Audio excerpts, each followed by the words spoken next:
Man glaubt ja immer als junger Mensch, erstens, man macht was Besonderes oder zumindest dass es wird eines Tages etwas Besonderes und man wird womöglich auch was Besonderes.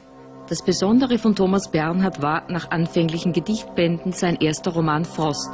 Ein in Sprache, Form und künstlerischer Aussage radikaler Text, ohne Beispiel in der deutschsprachigen Literatur. Die unverwechselbare Prosa, nach musikalischen Prinzipien aufgebaut, hat er in vielen Büchern virtuos variiert. Eindringliche, aufwühlende, den Leser in ihren Sog ziehende Texte. Das ist bei dem ersten Roman bei Frost, das, was uns alle sehr verblüfft hat, das sind diese, ich möchte sie Schneißen nennen, also diese großen... Das erste Fernsehdokument von Thomas Bernhard aus dem Jahr 1967. Im Gespräch mit Janko von Musolin erklärt er die lyrischen Anfänge seines Schreibens und seine Abkehr. Ich habe in Salzburg studiert damals, am Mozarteum in Wien, jahrelang, also Musik, theoretische, praktische Musik, mehr theoretische allerdings. Mich sehr für moderne Musik interessiert, wie das selbstverständlich ist bei jungen Menschen. Und gleichzeitig zu schreiben, das heißt zu dichten, Gedichte, Verse, rhythmisierte Halbgedanken zu schreiben, angefangen. Nicht, das waren Versuche, sind auch immer Versuche geblieben, so wie alles ein Versuch bleibt.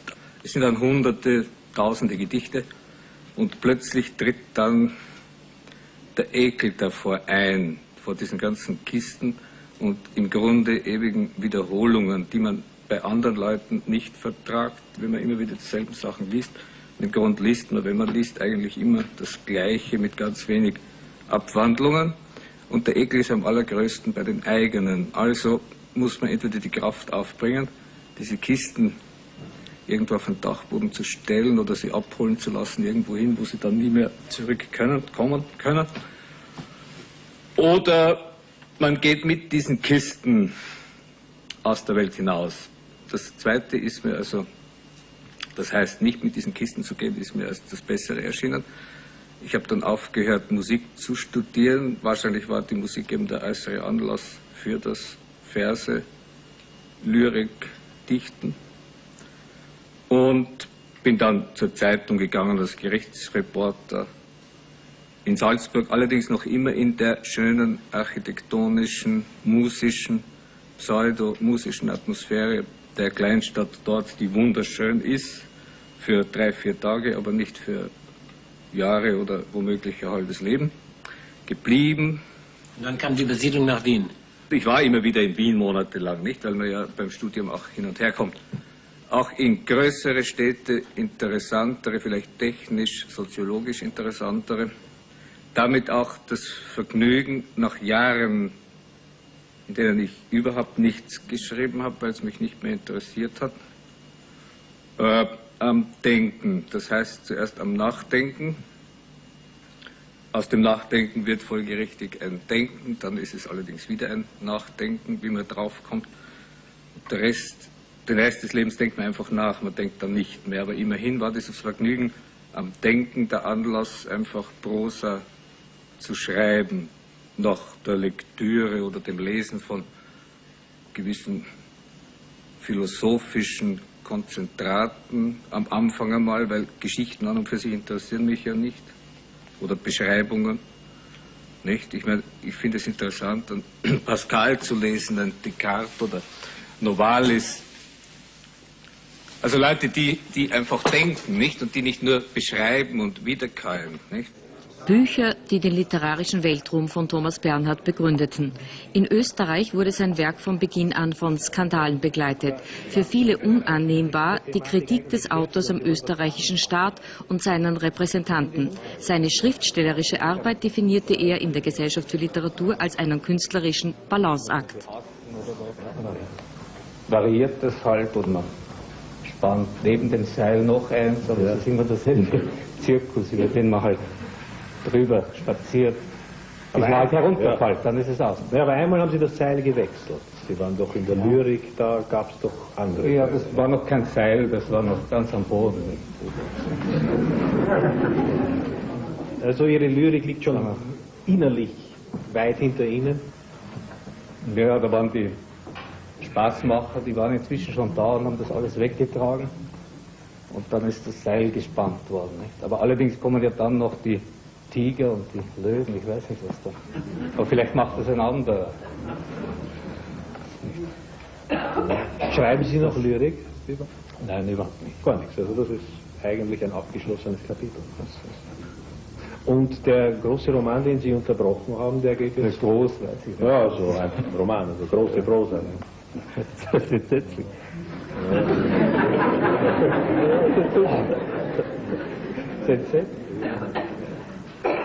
Na, und können Sie mir was über den Roman sagen?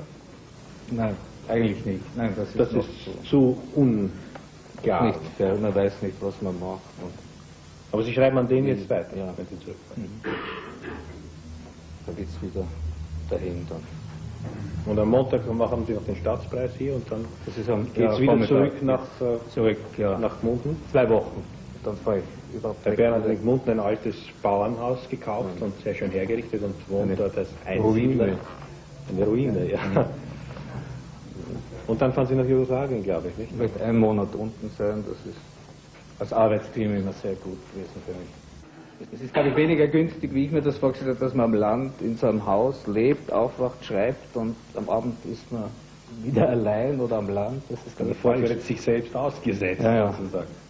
Man kann ins Wirtshaus gehen, man kann das und das machen, aber es schaut nichts heraus. Ich glaube ja, im Grunde ja. Also das ist doch ein Stützpunkt, den Sie... Aber man reist natürlich, ich reise lieber, wenn ich weiß, nur dort ist der Kasten. Da kommt man zurück. Kann wieder hinein.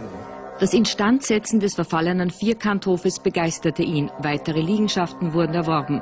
Thomas Bernhard hat seine Gebäude wie seine literarischen Werke einem strengen Kunst- und Formwillen unterworfen. An der Baumgrenze. Am 11. spätabends nahmen hier im Gasthaus ein Mädchen und ein junger Mann, wie sich herausstellte, aus Mütz Zuschlag ein Zimmer. Die beiden waren schon kurz nach ihrer Ankunft im Gastzimmer erschienen, um ein Nachtmahl einzunehmen. Ihre Bestellung gaben sie rasch, nicht im geringsten unbeholfen auf, handelten jeder für sich dabei vollkommen selbstständig.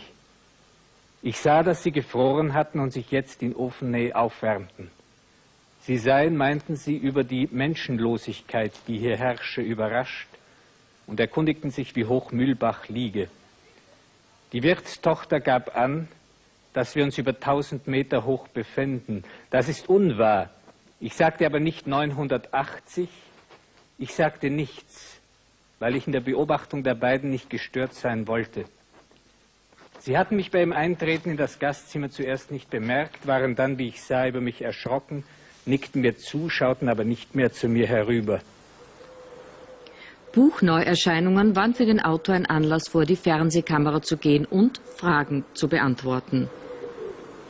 Lesen Sie auch viel oder nur zum Material für Ihre Romane? Während der Arbeit lese ich fast gar nichts und in der Zwischenzeit eigentlich mehr wissenschaftliche Bücher, soziologische. Also Dichtungen eigentlich jahrelang fast gar keine. Haben Sie eine Interessiert Abneigung? mich auch gar nicht. Wie? Eine Abneigung gegen Dichtung? Im Grunde habe ich eigentlich eine Abneigung gegen Dichtung und das ist mir widerlich und meine Beschäftigung beobachte ich nicht so genau, ob das jetzt auch in das Kapitel Abneigung hineinfällt oder nicht oder noch nicht, ich weiß das nicht. Sie schreiben doch fast den ganzen Tag lang. Oder Nein, doch um Gottes einen Willen, halben das wäre Tag ganz lang. Es ist entsetzlich. jedenfalls die Beschäftigung, die im Mittelpunkt Ihres Lebens doch steht. Ja, sicher, das hat sich eingebürgert bei mir, möchte ich fast sagen. Das wird auch wahrscheinlich so bleiben, nicht? Weil wenn ich nicht mehr schreibe, wird es mich kaum mehr interessieren. Oder ich weiß ja nicht, was morgen ist. Meine Themen, die hole ich mir möglichst von weit zurück. Nicht? Das liegt meistens eben auch 20 Jahre zurück oder manchmal sogar 100 Jahre. Das fängt man herauf, nicht? Man fischt halt. Nicht? Schriftstellern ist ja eine Art Fischen. Nicht? Man schmeißt die Angel hinein und sitzt halt. Ich meine, es ist ein bisschen gewisse Anstrengung dabei. Ne? Seine Haltung gegenüber Medien war voll von Widerspruch und Zwiespalt.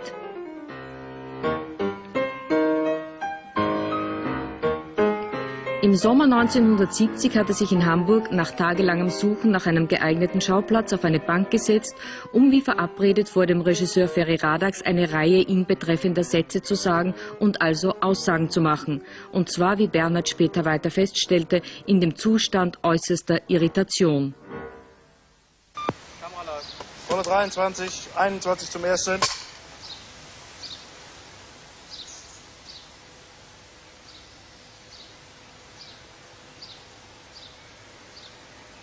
Ja, der Umgang mit Philosophie, Geschriebenem, ist der gefährlichste, für mich besonders. Ich gehe oft stundenlang, Tage, Wochenlang um den Brei herum. Ich will keinen Kontakt, ich will das Ganze nicht. Andererseits ist es so, dass gerade die Autoren, die für mich die wichtigsten sind, meine größten Gegner oder Feinde darstellen. So ununterbrochenes zur Wehr setzen, gerade gegen die, denen man einfach restlos verfallen ist. Ich bin Musil verfallen, Pavese, Ezra Pound. Das ist ja keine Lyrik, das ist absolute Prosa. Es sind ganz einfache Sätze, eine Landschaft, die sich aufbaut in ein paar Wörtern, im Tagebuch von Pavese, eine Skizze von Lermontov, natürlich Dostojewski, Turgenev, im Grunde alle Russen. Die Franzosen haben mich außer Valéry überhaupt nie interessiert. Von Valéry, der Herr Test, ist auch ein Buch, das völlig zerlesen ist. Ich muss mir es immer neu anschauen, weil es immer wieder kaputt ist, ausgelesen, zerfranst. Der Henry James. Ein ständiges zur Wehr setzen ist eine verbitterte Feindschaft. Und das schwankt immer. Meistens kommt man sich lächerlich vor. Gegen diese Leute, dann darf man aber nicht arbeiten. Aber nach und nach bekommt man Gewalt auch über ganz Große. Und man kann sie niederdrücken. Man kann sich über die Virginia Woolf oder über Forster erheben. Und dann muss ich schreiben. Das Schreiben für das Theater hat Thomas Bernhard früh fasziniert. Die erste Uraufführung eines abendfüllenden Stückes fand in Hamburg statt. 2 Wiener Bühnen und die Salzburger Festspiele, für die das Stück eigentlich geschrieben wurde, hatten abgelehnt. Die Premiere wurde ein Erfolg. Das Anti-Jedermann-Spiel feiert die Verkrüppelten. Der Autor, ein skeptischer Beobachter der Menschen und ihrer Ängste in einer absurden Welt. Jetzt kommt die Düsternis. Jetzt kommt die Finsternis. Die Finsternis. Die Düsternis. Die Finsternis. Lass ihn! Lass ihn! Die Finsternis. Die Finsternis. Große, sehr große Köpfe in der Finsternis.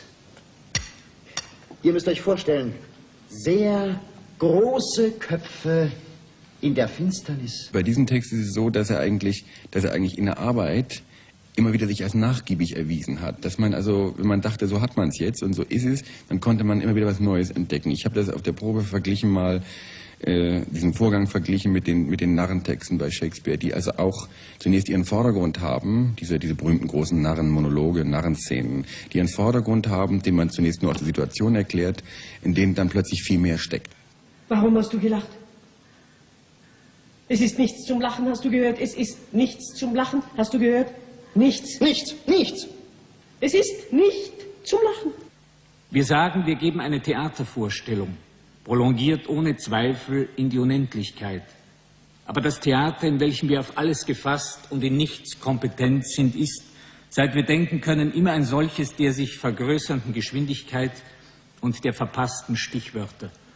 Es ist absolut ein Theater der Körper, in zweiter Linie der Geistesangst und also der Todesangst.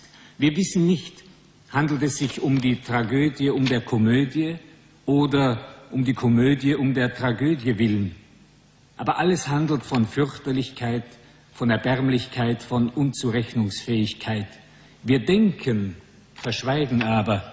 Wer denkt, löst auf, hebt auf, demoliert, zersetzt. Denn Denken ist folgerichtig die konsequente Auflösung aller Begriffe.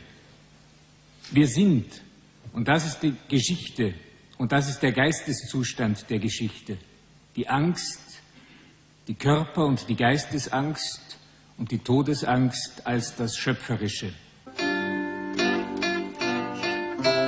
Die Raurisser Literaturtage sind wie die Festspiele von Poitiers eine Erfindung von Thomas Bernhard. In jungen Jahren wollte er, dass auf dem Lande kulturell etwas passiert. Später hat er Veranstaltungen dieser Art gemieden.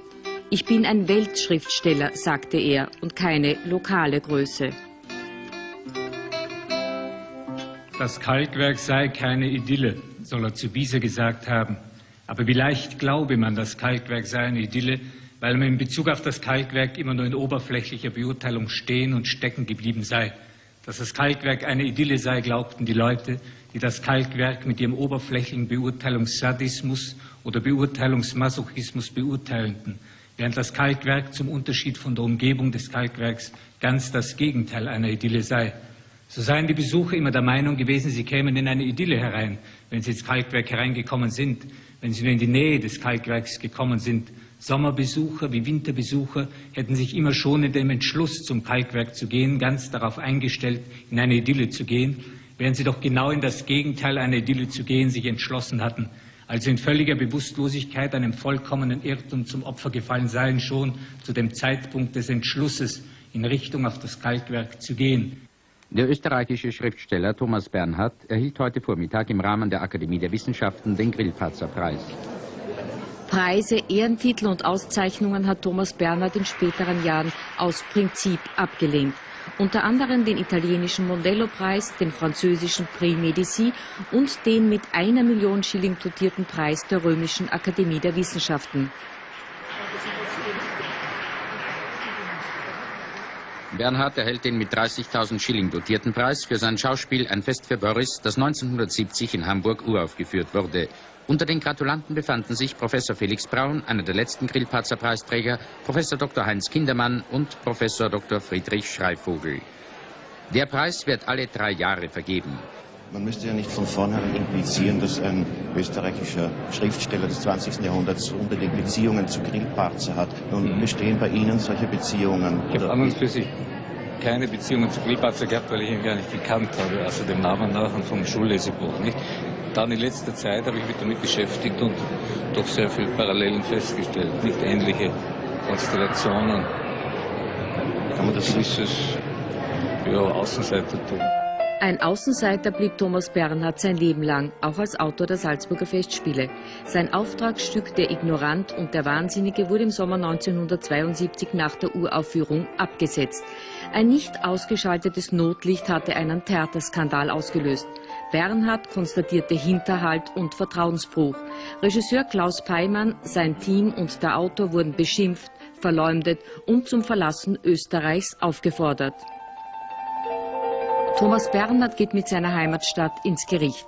In seiner Autobiografie ist Salzburg eine perfide Fassade, auf welche die Welt ihre Verlogenheit malt und hinter der das Schöpferische verkümmern und verkommen und absterben muss.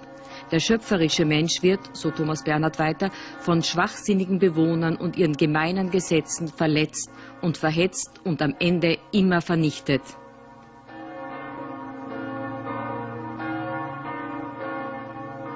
Die Wahrheit ist aber immer nur, dass man ein Aber dran hängt und das den Satz vollendet. Gut. Also man darf das Schöne mitdenken. Man muss es, weil es sonst inobjektiv wäre, nicht? Aber eine Schönheit ohne das Aber ist ein reiner Unsinn, eine Verfälschung. Ja, das ist ja dann Kitsch. Das wäre ja dann ohne Aber wäre Kitsch. Die Stadt ohne das Aber oder ohne dieses Buch ist einfach eine kitschige Stadt mit kitschigen Menschen, mit oberflächlichen Scheißlichkeiten, nicht? Ja. Ich habe plötzlich einmal nicht nur Lust, sondern die Verpflichtung gehabt, das einmal aufzuschreiben, wovon niemand spricht. Nicht? Und die einzige Triebfeder in mir ist ja eigentlich sowieso nur die, zu sagen, was niemand sagt, oder zu schreiben, was niemand schreibt. Nicht? Was alle schreiben, dass die Stadt schön ist, ja, das weiß ja eh jeder. Aber hinter der Schönheit ist eben etwas anderes. Und das klarzumachen war meine Aufgabe und auch meine Lust, eigentlich das zu schreiben, muss ich sagen. Und es war eine große Lust, das Buch also wegzuschreiben von mir. Es musste ja einmal geschehen. Nicht?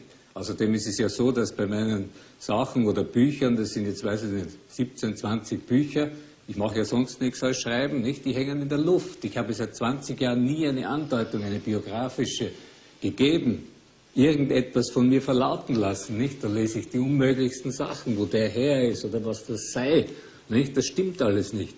Jetzt muss man irgendeinen kleinen Anhaltspunkt einmal geben, biografisch, wo man das ganze Werk sozusagen, wie die Leute das nennen, aufhängt. Nicht? Einen Beziehungspunkt setzen. Vor dem Welser Kreisgericht musste sich der Dichter verantworten. Er und sein österreichischer Verleger Wolfgang Schaffler wurden wegen Ehrenbeleidigung angeklagt. Der Salzburger Stadtpfarrer fühlte sich von seinem ehemaligen Schüler verleumdet und er wollte verhindern, dass Bernhards Schundbuch, wie er sagte, unter die Leute kommt. Aber auch ein Verein zur Rettung des internationalen Ansehens der Festspielstadt Salzburg wurde gegründet. Wie steht es mit der Szene der Salzburger Festspiele und Thomas Bernhard? Festspiel ist für mich eine erledigte Sache. Ich wollte dem Herrn Kaut, der als väterlicher Freund apostrophiert ist in den Zeitungen, mit dem ich mich immer sehr gut verstanden habe, eine Freude machen. Ein Stück schreiben, ich habe das auch gemacht. Aber das ist jetzt nicht mehr möglich. Der steht nicht mehr hinter mir, das geht nur 100%ig oder eben gar nicht. Man kann nicht etwas wollen, Auftrag geben, besprechen. Der eine sitzt ein ganzes Jahr und schreibt die Sache. Dann kommt irgendwer von irgendeiner Zeitung und sagt, der Bernhard, oje, schon wieder Bernhard. Und das hört er dann 5, 6 Mal. Und leider ist der gute, väterliche, alte Freund umgefallen und ich bin schon weg. Schluss. Das ist ein ganz einfacher Vorgang. Das für Salzburg geschriebene Stück Die Berühmten wird 1976 bei den Wiener Festwochen im Theater an der Wien uraufgeführt. Eine scharfe Kritik am österreichischen Kunst- und Kulturleben. Die Berühmten, ihr Scheusale! Die Berühmten, das sind für Thomas Bernhard Marionetten. Der Zwang zur Perfektion hat sie körperlich, seelisch und geistig verkrüppelt. Sänger und Schauspieler sind nur mehr Stimmbandartisten, die sich Noten direkt auf Bankkonten ersingen. Zwischen Salzburg und Bayreuth, so Bernhard, wird alles kaputt gemacht. Erschlagt sie, eure Vorbilder! Schlagt sie zusammen, zusammen! So! Ich glaube, alles, was ein Schriftsteller oder Dichter vielleicht schreibt, sollte ja Kritik sein, nicht? Auch in Form eines Märchens. Und im Grunde ist es ein Märchen. Das Volk wählt alle 4 Jahre seine Totengräber ins Parlament. Es wählt brav Dummköpfe als Totengräber ins Parlament. Die höchst bezahlten Totengräber sitzen im Parlament. Die Politiker sind von Natur aus gegen die Künstler. Eine lebenslange Feindschaft von innen heraus, müssen Sie wissen. Die Künstler durchschauen die Politiker, durchschauen nicht als Dummköpfe, aufgeblähte Dummköpfe. Aber die Macht haben die Politiker. Die Politiker haben die Macht, den Staat zu ruinieren. Die Politiker ruinieren den Staat. Wer sonst? Wo ein Politiker auftritt, tritt ganz eigentlich ein Totengräber des Staates auf. Die Künstler erschaffen an jedem Tag die Welt. Die Politiker ruinieren sie.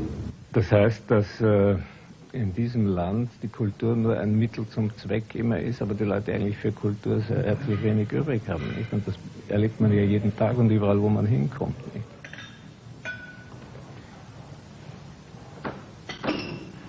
Ich frage mich, wie kann das ein Mensch aushalten? Dass einem solchen der Kopf doch von einem Augenblick auf den anderen explodieren müsse. Alle diese Tausende Und Hunderttausende von Werken in einem einzigen Kopf? Thomas Bernhard schreibt wie besessen. Jedes Jahr neue Bücher, mindestens ein neuer Text für das Theater. In seinen Stücken hat Bernhard seine Lebensphilosophie direkt umgesetzt. Seine Vorstellung von der menschlichen Existenz als etwas Theatralisches unmittelbar dargestellt. Das künstlerische Werk des Autors provoziert wie die Person selbst. Und das kann ja nicht die Seligkeit eines Menschen sein, dass er sich zufrieden gibt mit dem, was längst abgestempelt ist und im Grunde erledigt, wie eben die Klassik, nicht? Oder überhaupt das antike Drama. Ich finde es ja auch lächerlich, dass man das wirklich noch aufführt, nicht? Und herumstelzt und Chöre spricht und die Leute zu Tausenden mit offenem Mund da sitzen und diese dummen Sätze letzten Endes von Blut und Boden aus Griechenland da aufnehmen in sich, nicht? Und noch herrlich anziehen dazu, nicht? Und darüber überhaupt Worte verlieren. Ich halte das für einen großen Schmarrn, dieses ganze, auch griechische Theater. Die Menschheit flüchtet tagtäglich in die klassische Literatur. In der klassischen Literatur ist sie unbehelligt. In die klassische Malerei und in die klassische Musik, das zum Kotzen ist. In der Klassik ist die Gesellschaft unter sich unbehelligt. Aber ein Künstler hat sich den Vorgang dieser Schamlosigkeit zu verweigern. In seiner Autobiografie hat sich Thomas Bernhard nicht verweigert, sondern sein Innerstes offengelegt, seine Empfindungen und Gedanken wiedergegeben. Er berichtet von einer beschädigten Jugend, von der Rebellion gegen Krankheit und Tod. Das 5-bändige Werk zählt zu den großen Selbstzeugnissen der Weltliteratur. Ist dieses Schreiben von persönlichen Erinnerungen und Sachen ein bisschen eine Art von Selbstbefreiung für Sie? Das mag schon sein, nicht? Das sitzt in einem drin, man will das loshaben, nicht? Man schreibt es hinaus, es ist einem leichter, nicht? Ein Kind, das einen Schmerz hat, schreit, ist schon wieder erledigt, oder kriegt eine Watschen, ist schon wieder gut. So ähnlich ist es da auch, nicht? Das ist wie eine Selbstwatschen, nicht? Über diese ganze Zeit. Ich bin etwas beruhigt, aber wahrscheinlich brauche ich noch 1, 2, 3 Watschen, also das heißt 1, 2, 3 Bücher, nicht? Dass sich der Zustand auf eine längere Zeit herstellen lässt, in dem ein Kind sich befindet, das vom Vater hineingekriegt hat. Ist für das Verständnis eines Werkes doch auch die Person des Dichters wichtig? In den meisten Fällen ja, nicht? Es ist sicher wichtig, wenn man ein schönes Gedicht liest, dass man dazu auch noch erfahrt, dass das vielleicht ein Massenmörder war, der das geschrieben hat. Wenn man es nicht weiß, sieht man es anders. Und man sieht es sicher besser, wenn einem das im Nachhinein gesagt wird. Oder wenn der Mensch da und dann krank war, nicht keine Eltern gehabt hat und so weiter und so fort. Also, dass man das Thema Tod, das den Thomas Bernhard immer wieder beschäftigt, dann doch ein bisschen besser versteht. Naja, der Tod ist mir in die Wiege gelegt worden, wahrscheinlich, nicht? Und verfolgt mich halt, nicht? Aber ich habe nichts gegen den Tod, nicht? Ich nehme den einfach mit und gehe durchs Leben mit dem Tod, so könnte man sagen. Haben Sie keine Angst vor ihm? Ich habe nie eine gehabt, nein. Aber mich immer gewehrt dagegen, nicht? Im Gegenteil, der Tod hat mich stark gemacht, nicht? Er kann natürlich Menschen schwächen, vor allem dann, wenn sie nicht nachdenken, nicht? Dann geht's dahin. Dann umarmen sie die Krankheit und tanzen in den Tod hinein, nicht? Das wollte ich nicht. Ich habe mich gegen den Tod immer aufgelehnt. Aber ihn nicht abgelehnt, weil das wäre ja blöd, nicht? Man kann ja den Tod nicht ablehnen, denn der kommt, nicht? Und ist eigentlich immer da, nicht? Nur kann man mit ihm gehen oder sich dagegen wehren. Aber dazu brauche ich ihn in meinen Büchern.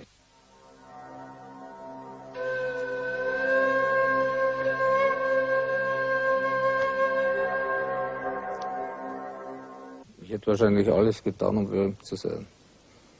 Ich kann mich erinnern, wie ein Gedicht war im Münchner Merkur. Das hat geheißen, mein Weltenstück, wird das viel tausendmal derselbe Blick vom Fenster in mein Weltenstück, so hat das also angefangen. So eine melancholische Christian Wagner-Geschichte eigentlich, würde ich sagen, es sitzt halt einer und schaut und genießt das, so wie wir hier da. Ne? Und das ist dann erschienen, nicht, in dieser Zeitung. Da habe ich mich im Mirabellgarten gesetzt und habe mir gedacht, jeder, der jetzt da vorbeigeht, weiß, dass dieses Gedicht da drinnen ist, nicht? Und ich sitze da und bin berühmt. Also so war meine Auffassung von Berühmtheit damals. Muss man es schon wollen, um es zu werden auch? Nicht, nachher habe ich natürlich Bücher geschrieben und so, nicht einmal meine Familie hat davon Kenntnis genommen. Das war so halt die andere Form. Aber ich habe jetzt nicht verstanden, was der letzte Satz war. Irgendwas mit Form. Ja, ich habe gefragt, ob man es schon wollen muss, damit man Ich glaube, man muss es wollen. Ich glaube, glaube, wer es nicht will, wird es auch nicht. Ne? Sein ungeheurer Wille war eine Charaktereigenschaft, die Thomas Bernhard in Leben und Werk eingesetzt hat. Ist eingeschaltet, ne? Ja. Ja, sehr gut. Na los. Wenn man Ihre Erzählungen liest, dann fragt man sich immer eigentlich, ist das alles passiert? Ist das wirklich? Wie weit ist da der Anteil zwischen Fiktion, Wahrheit, dichterischer Freiheit? Na, wirklich ist überhaupt alles, ob es passiert ist, in Wirklichkeit in der Realität oder nicht. Alles ist immer wirklich. Auch die Vision ist ja noch mehr Realität als die Realität. Nicht? Es gibt nichts Erfundenes. Finden Sie manchmal in den Zeitungen Informationen, die Sie dann in Ihren Büchern verwerten? Ja, sicher. Es ist ja im Grund in den Zeitungen überhaupt alles zu finden, was es gibt. Nicht? Und das heißt, noch mehr als eigentlich existiert, ist in den Zeitungen. Nicht? Mehr kann man nicht finden. Nicht? Also die Realität ist in den Zeitungen noch übersteigert und noch die Leerstellen der Wirklichkeit sind in der Zeitung noch ausgestopft im Übermaß. Wie sortiert also man die das? eigentliche Natur und Welt ist in den Zeitungen. Und je boulevardesker Zeitungen sind, also je primitiver, desto mehr ist eigentlich drinnen. Desto mehr kann man sie verwenden als Material. Und desto mehr lernt man davon. Und je scheußlicher eine Zeitung ist, desto mehr Gewinn ziehe ich daraus. Also je primitiver. Nicht? Ich habe nichts über einen seitenlangen Vortrag vom Herrn Popper, der von A bis Z der Geschwätz ist. Nicht? Aber ich habe sehr viel davon, wenn steht die Bäuerin Hintermeier in der Steiermark, ist also amok laufend aus dem Haus, hat ihre 4 Kinder umgebracht und das 5. ertränkt. Nicht? Also das ist doch viel gewaltiger. Wo machen Sie Ihre Beobachtungen? Immer dort, wo ich gerade gehe. Zum Beispiel? Jetzt mache ich die Beobachtung, dass Sie mir gegenüber sitzen. Nicht? Was fällt Ihnen da auf? Dass Sie lächeln, nicht? Und dass mir nicht unangenehm ist. Bis zu einem gewissen Grad. Das weiß ich natürlich nicht, wie lange das andauert. Nicht? Wollen Sie manchmal auch Menschen umbringen? Na, jeden Tag irgendjemanden. Beim geringsten Widerstand möchte ich den eigentlich gleich umbringen, dass er weg ist. Und wieso passiert es dann eigentlich nicht? Na, weil ich immer an die Wirkung, an die Auswirkung, nicht? Entweder Irrenhaus, nicht? Oder eben Strafanstalt. Das ist immer noch 15 Jahre, wenn man ihn umbringt. Das steht ja nicht dafür. Wenn ich die Kreislerin umbringe, nicht? Das ist eine Sache von vielleicht 6, 7 Sekunden, wenn ich kräftig bin. Ne, und dann sind 15 Jahre Garsten oder Suben, nicht? Ich weiß es nicht. Ist das Schreiben etwas, was Sie davon befreit? Sozusagen eine Ersatzhandlung? Vom Mord, das kann schon sein. Nicht? Dass ich da, obwohl ich noch nie jemanden umgebracht habe in Büchern. Ne? Aber indirekt kann das sein, dass das da hineinfließt. Das ist eine Mordtinte, möglicherweise, ja. War es Mord, Totschlag oder ein Unglücksfall? Mit dieser Frage haben wir uns bei den Dreharbeiten auf Mallorca auseinandergesetzt. Eine junge Witwe erzählte vom Tod ihres Mannes nach einem Sturz vom Hotelbalkon.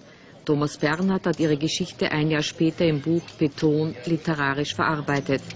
Ihm imponierte an der jungen Frau die Selbstdisziplin und Beherrschung, mit der sie ihre unglückliche und ungewöhnliche Situation bewältigte.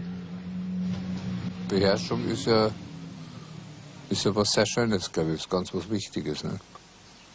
Weil wenn sie ganz unbeherrscht sind, geht es ja mit ihnen dahin, nicht? Sowieso. Und das fällt ja auch da hinein.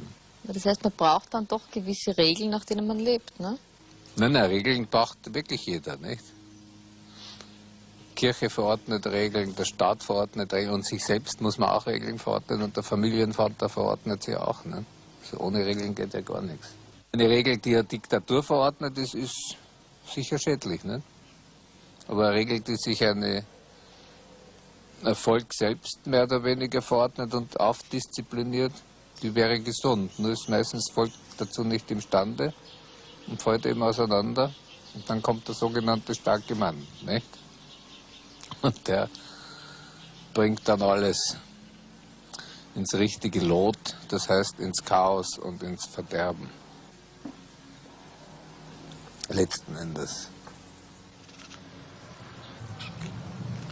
Der Nationalsozialismus, aber auch der Katholizismus haben, so der Dichter, den zerstörten Menschen auf dem Gewissen. Seine Helden sind Außenseiter, Geistesmenschen, die einen anderen Weg gehen.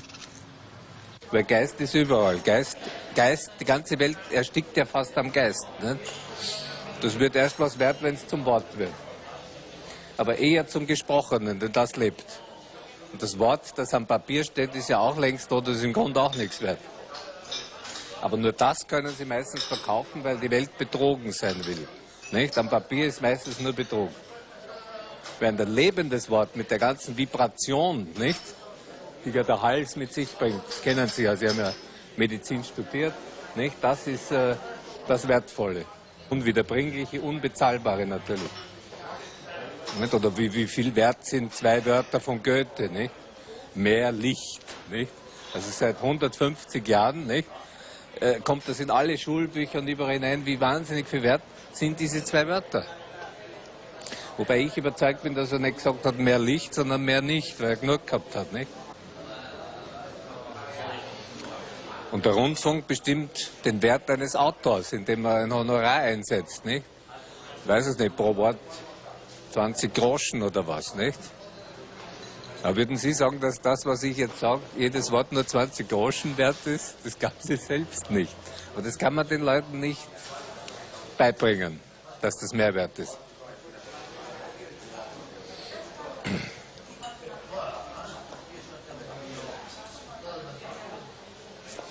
Können alle geköpft. Na, alle diese Unternehmungen, nicht? Können kopflos gemacht, wirklich. Das wäre eine Revolution, eine echte. Das hat mir so imponiert in Portugal, wie die Revolution war, die zweite, wie sie den Spinola verhaftet haben. Da sind um 4 Uhr früh alle Direktoren verhaftet worden im ganzen Land. Das war eine geniale Idee. Das heißt, man hat den Staat geköpft. Da ist eine Order ausgegeben worden. Es ist alles, was Direktor heißt, zu verhaften. Da hat es kein Bankdirektor, kein Postdirektor, alle Köpfe waren verschwunden. Und die Rümpfe die sind hilflos dagestanden, nicht? Ich war damals beim Cook, also im Reisebüro, und habe mit dem Direktor dort geredet. Das muss irgendwie ein Nachzügler gewesen sein. Weil während ich mit ihm geredet habe, haben sie den abgeführt, nicht? Also die haben den vor mir geköpft, nicht? So mit Maschinengewehren. Das ist eine geniale Idee gefunden. Aber leider ist diese Revolution, wie heute alle bis jetzt in der Geschichte, in sich zusammengebrochen. Ne? Sie war halt nicht wirklich wirklich gut gemacht. Eine geniale Idee genügt meistens nicht, ne? Für alle Leute. Nicht wahr? Nein? Das heißt immer, die Leute, die natürlich festsitzen und pragmatisiert sind und Häuser haben, nicht? Und neckige oder schöne Kostüme, das kann ja ganz schön sein, die haben immer Angst vor Revolutionen, nicht? Während die eh nichts haben und nackert umeinander gehen, die brauchen ja keine Angst haben. Für die ist das auf jeden Fall ein erhebender Moment, nicht? Wenn das Haus der Herrschaft abbrennt, ne?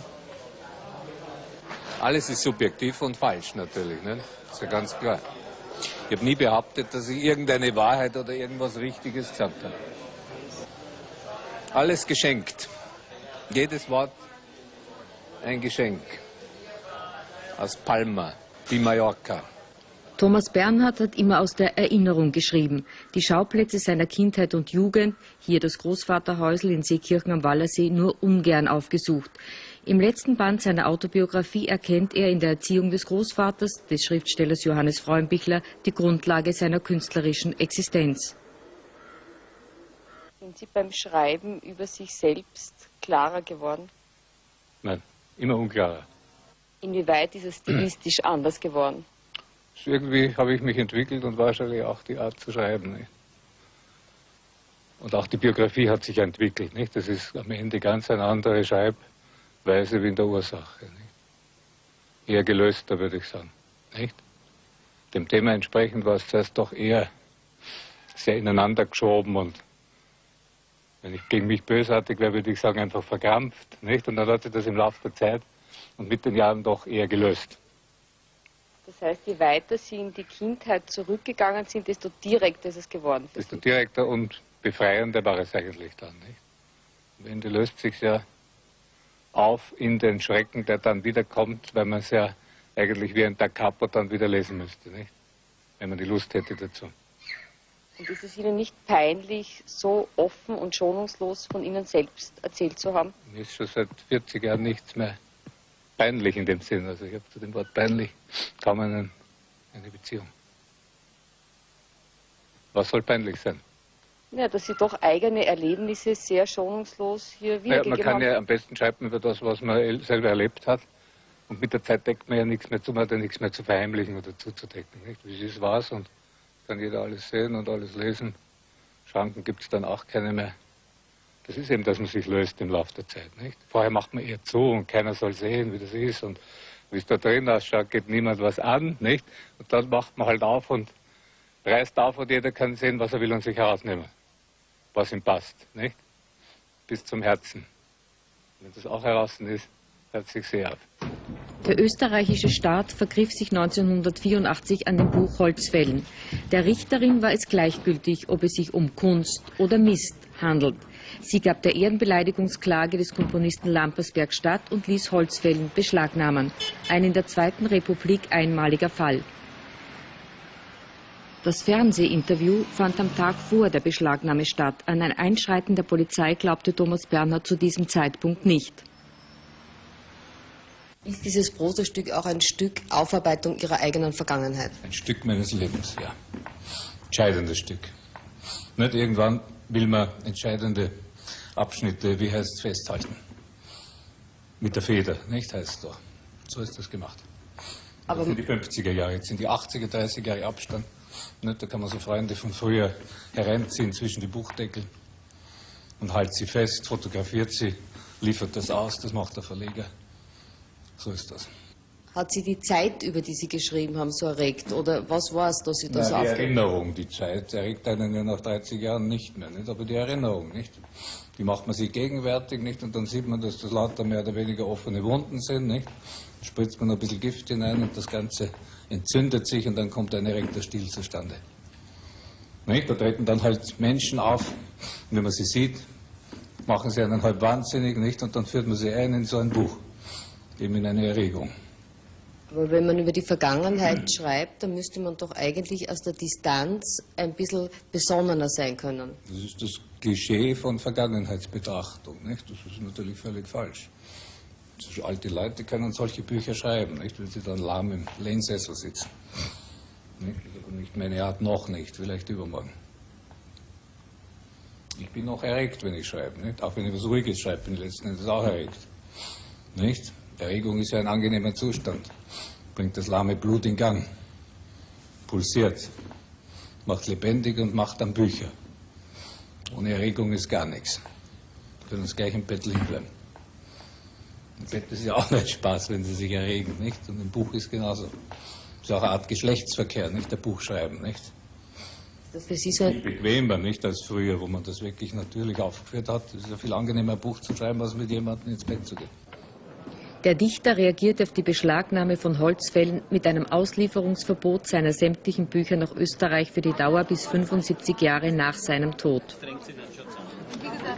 Im Inland geschmäht, im Ausland gefeiert. Das wurde Bernhard ein Leben lang. Vom Kulturbetrieb hat er sich nicht vereinnahmen lassen. Je stärker seine Person in den Blickpunkt der Öffentlichkeit rückte, desto mehr zog er sich zurück. Auf der Frankfurter Buchmesse verteidigte er seine literarische Position und plädierte für die Freiheit der künstlerischen Aussage in seinen Büchern. Nein, das ist ja damals nicht beschlagnahmt worden, nicht? Das war nur ein Prozess, nicht? Da mussten dann ein paar Sätze herausgestrichen werden. Inzwischen habe ich ja einige Bücher geschrieben, nicht? Die hätten wir alle beschlagnahmen können, weil ganz ähnliche Sachen drinnen stehen. Nicht? Eigentlich müssten wir rückwirkend ja alle beschlagnahmen jetzt, nicht? Von Thomas Bernhard gibt es rund 50 verschiedene Buchtitel. Sie wurden in mehr als 20 Sprachen übersetzt, darunter ins Hebräische, Japanische, Türkische.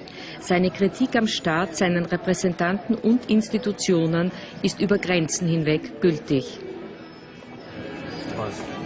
Helada, Frost, Eis, Helado.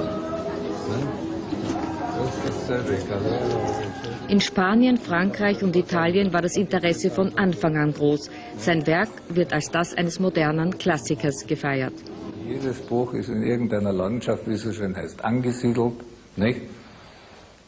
Und ich schreibe nicht für Depperte, denen man alles vorgeben muss. Nicht? Dort wächst ein Gras, da ist ein Orangenbaum, der hat Orangen, und die Orangen sind zuerst grün und dann werden sie gelb und zum Schluss werden sie orangenfarbig. Ja, ich habe immer das Gefühl, wenn ich schreibe, ich bin an dem Ort, weiß eh jeder, wo das ist, und erspare mir das alles. Damit lasse ich den Leuten einen Spielraum. Nicht? Aber die Leute, die das alles beschreiben, sie gehen bei der Tür hin, dann trifft sie den Dr. Übermichel und der hat eine Aktentasche und die Aktentasche ist von Pierre Cardin und in der Aktentasche sind 7 Akten von der Firma sowieso drinnen. Und dann hat er einen Hut auf mit einem schwarzen Bandel, das rückwärts zu einer Schlaufe zusammengezogen ist. Das ist alles uninteressant, aber daraus besteht die meiste Schriftstellerei. Weil die Leute nicht in großen Aktionen und großen Schritten denken können, sondern nur ganz kleine, kleinstbürgerliche, folgerichtige Schritterl machen. So grauenhaft. Ja, Natur beschreiben ist sowieso ein Unsinn, weil sie ja jeder kennt. Ne? Ist ja dumm. Ne? Wenn wer einmal am Land war oder in einem Garten, weiß er, was da gespielt wird. Das brauchen sie nicht mehr beschreiben dann. Interessant ist ja nur, was sich dann in der Natur und im Garten abspielt. Nicht? Aussparen heißt es ja schon. Ne? Aber jetzt ist wieder modern, dass man jedes Blamberl wird also angeführt. Ne? Bis da einer bei der Haustür draußen ist und beim Gartentürl sind schon 60 Seiten weg. Unökonomisch auch. Ne? Und immer wieder drehen sich die Leute um, weil der Dichter keine Fantasie hat und nichts, wie es weitergehen soll. Und was setzen Sie dem dagegen? Kann man das beschreiben? Das völlige Aussparen von solchen Sachen, die jeder weiß. Und die halten ja nur auf, das ist auch uninteressant. Innere Vorgänge, die niemand sieht, sind das einzige Interessante an Literatur überhaupt. Alles Äußere kann man ja, der Bär wurde ja jedem Kind schon längst aufgebunden. Nicht? Das, was niemand sieht, das hat einen Sinn aufzuschreiben. 1988 die letzte und heftigste Auseinandersetzung mit Österreich. Heldenplatz, das literarische Vermächtnis des Autors. Um die Uraufführung tobte ein wochenlanger Kulturkampf. Der Beitrag des Burgtheaters zum Bedenkjahr löste eine Medienkampagne aus. Schauspieler legten die Rollen zurück, die Premiere musste mehrmals verschoben werden. Spitzenpolitiker gaben in Unkenntnis des Stückes lächerliche Kommentare, forderten Absetzung und Publikumsboykott. Es gab Rufe nach Zensur und Staatsgewalt. Thomas Bernhard wollte, wie er sagte, seinen Landsleuten einen Spiegel vorhalten. Das Stück war nur für Österreich bestimmt. Mit leisem, traurigem Humor polemisierten Bernhards Protagonisten auf der Bühne gegen Vorurteile, Ausgrenzung, verdrängte Vergangenheit. Der Dichter trieb Regisseur Peymann zur Eile. Er wusste, er hatte nicht viel Zeit. Ich gebe nicht nach und ich gebe nicht auf. Die Theaterschlacht war geschlagen. Eine Premiere, wie es so bald keine geben wird. Am Ende wütender Protest, aber auch unendlicher Jubel. Der Dichter zum ersten Mal auf der Bühne des Burgtheaters.